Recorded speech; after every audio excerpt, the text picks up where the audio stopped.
If you've got a loved one that's thinking about going into the military, it can be really scary if you've never had any military experience. So, for those of you who have loved ones who are thinking about going into the military, as a vet, let me share with you a few things that you need to think about.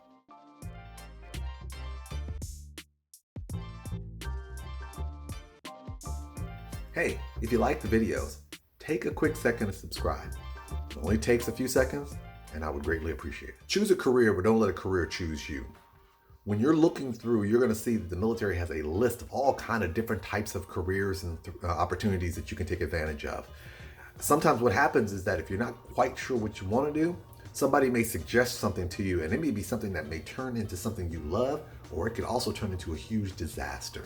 So take the opportunity to look carefully at the options that you have available to you so you can pick a career that works best for you. Find out about all the resources they have and take advantage of every one you can.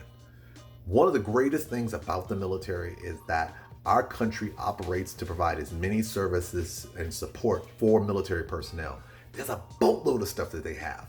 And a lot of those things, a lot of military service members don't take advantage of. So as soon as you go in, or as you're researching, find out about all the resources they have and figure out how you can use each one of them to your benefit. In addition, find out what resources are available when you get out. A lot of times we focus on all the things that they have once you get into the military, but most people don't realize there's a lot of great services, nonprofits, VA benefits, things that may be available to you once you get out of the military. Start looking into those things ahead of time so that you know. When in doubt, talk to a vet. One of the things people sometimes lose sight of is that, when you're talking to a recruiter, that's great, but talk to somebody who's actually been in as well. Not saying the recruiter hasn't, but from somebody who is going to tell you about their own unique experiences, good, bad, and the ugly. So this way you can have a better picture of what you're getting into. Take the opportunity to prepare for the Armed Services Vocational Aptitude Battery, or what's called the ASVAB. Back in my day when I went back in '86, it was not uncommon for people to just kind of wing it in terms of taking the test itself. However, there are practice courses, practice books, online things that you can utilize, because the better score you achieve, the better opportunities you may have for yourself. Choose your branch wisely. Now, that's going to be kind of tricky because a lot of times people are like, well, wait a minute, is there one better than the other? Well, no, that's not the case. But for instance, think about where they're geographically located. For instance, if you're joining the Navy, mind you, if you have a problem being on water, you might not want to be in the Navy. However, there are people who've gone their whole career without ever being on a ship.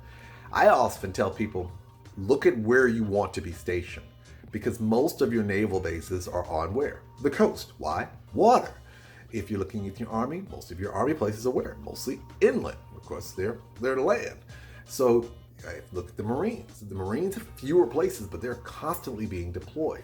You want to be strategic and be aware of the fact of those little things so that you know which works best with your personality. And pay attention to the bonus structure. Pay very close attention to how those bonuses are out, because some of those bonuses are given if you achieve a certain rank or you've been in for a certain length of time. You want to make sure that you get all those questions answered. So this way, if they tell you, oh, there's a bonus you get, you can do everything possible to get that bonus and you're not surprised.